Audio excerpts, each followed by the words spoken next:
성도 여러분 안녕하세요. 달고나 셋째 날 오늘 살펴볼 말씀은 바로 열왕기상 3장에서 4장 말씀입니다. 왕이 된 솔로몬이 하나님을 사랑했느냐고 물으신다면 의아한 분들이 많으실 거예요. 솔로몬은 하나님을 사랑해서 바로 하나님께 일천번제를 드린 왕이기 때문입니다.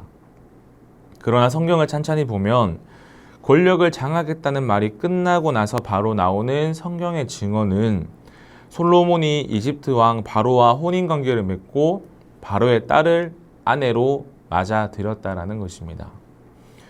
신명기 17장에 따르며 군마를 많이 얻으려고 그 백성을 이집트로 보내서는 안 된다고 성경은 말하고 있는데요. 이집트의 왕의 딸을 아내로 맞아들였으니 군마로 들여오는 것이 얼마나 수월했겠습니까? 그는 마국간을 4만 칸이나 가지고 있었고 군마가 12,000필에 이르렀다. 이 말들은 이집트와 구외에서 사들인 것이며 헷 족속의 모든 왕과 시리아 왕들에게 되팔기도 했습니다. 또 신명기 7장엔 가나안 사람들과 혼인관계를 맺지 말라고 하셨는데, 그렇다면 이집트 왕의 딸인 이 사람은 가나안 사람이 아니어서 괜찮다라는 것입니까? 우리가 흔히 말하는 일천번제를 정확히 표현을 하면 1000마리가 넘는 제물입니다. 하여튼 이 사건을 놓고 우리는 솔로몬이 하나님을 사랑했다고 생각하지만 그의 하나님 사랑은 하나님 말씀에 순종하는 사랑이라고 말하기는 어려운 것입니다. 물론 하나님은 솔로몬의 정성에 응답하셔서 그날 밤 찾아오셔가지고 내가 너에게 무엇을 주기를 바라느냐 말씀하셨습니다.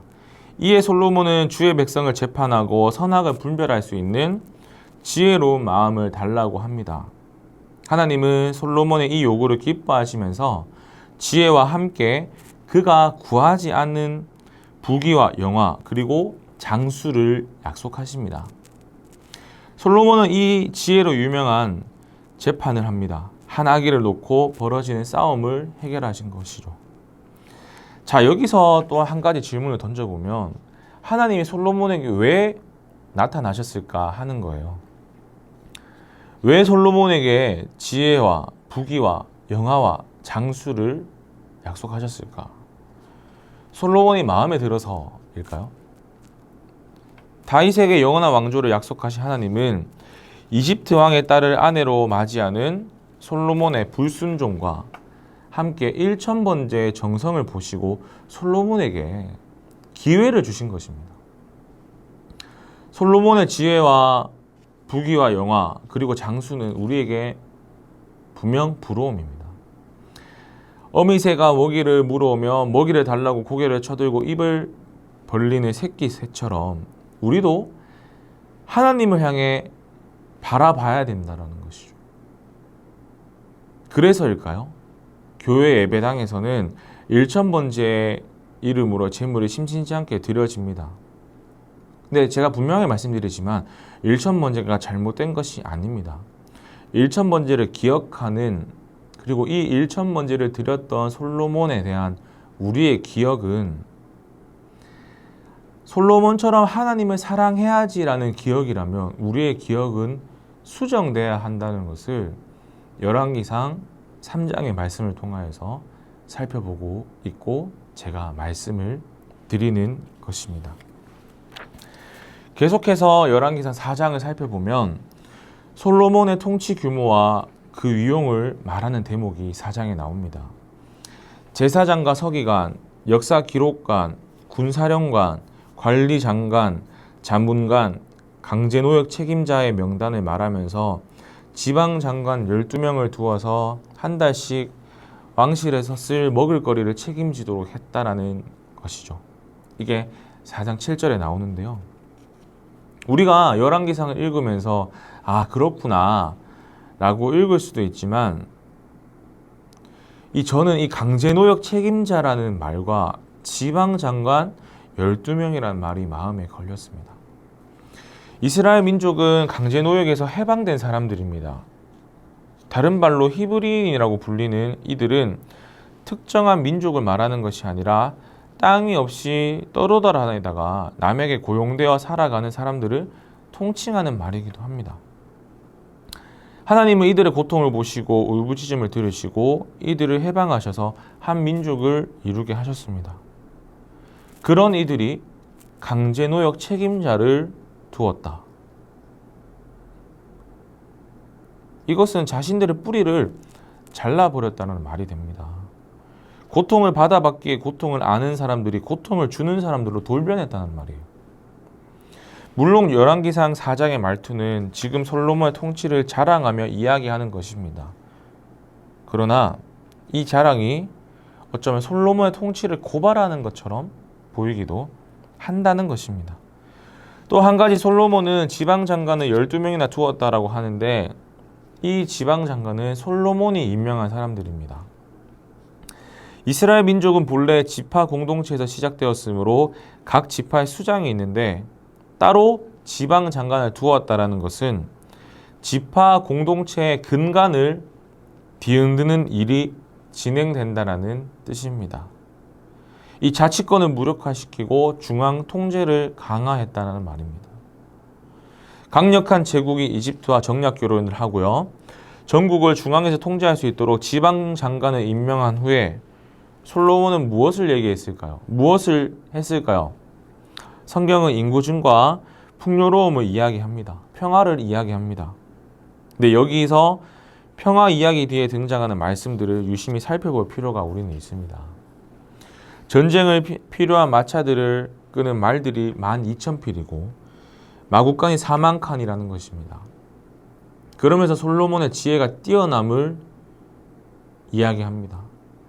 하나님이 주신 지혜로 이렇게 할 수 있었다라는 것인데, 자, 열왕기상 3장에 솔로몬이 1,000번제를 통해 하나님을 만났고 하나님께서 소원을 말하라고 하셨던, 앞서 언급했던 그 대목 기억이 나십니까? 또 1,000번제를 드리기 전에 솔로몬이 하나님께 여쭈어 보지도 않고 자기가 하고 싶은 대로, 자기의 계산대로 이집트 바로의 왕의 딸을 아내로 맞아들였다는 말씀도 기억하십니까? 솔로몬이 받은 지혜와 부귀와 영화와 장수는 하나님이 주신 복이 아니라 하나님이 주신 기회라고 했던 말도 기억나십니까? 그렇다면 열왕기상 4장의 이야기는 솔로몬이 하나님께 받은 지혜로 이렇게 했다라는 보고서가 되는 셈이겠죠. 하나님은 솔로몬의 이러한 행동과 보고서를 보시고 흡족해 하셨을까요? 솔로몬은 다윗의 아들입니다. 다윗이라고 하나님 앞에서 만점의 인생을 산 사람은 아니죠. 그는 간음죄를 지었고 이 때문에 다윗의 집안에 강간과 칼부림과 반란이라는 재앙이 폭풍처럼 밀려왔습니다. 그러나 다윗의 인생을 말하는 사무엘 상하에 일관되게 기록된 다윗의 아름다운 모습은 그가 하나님의 이름으로 골리앗을 물리쳤다는 이야기, 이것뿐만이 아니라 하나님께 여쭤볼 줄 아는 믿음의 지혜를 가지고 있었다라는 것입니다. 솔로몬은 하나님이 주신 지혜를 가지고 하나님께 자신의 아버지처럼 여쭈어 본 그런 믿음의 지혜가 있었냐라는 것입니다. 하나님의 뜻을 따랐을까라는 것입니다. 1,000번제의 정성 분명 대단합니다.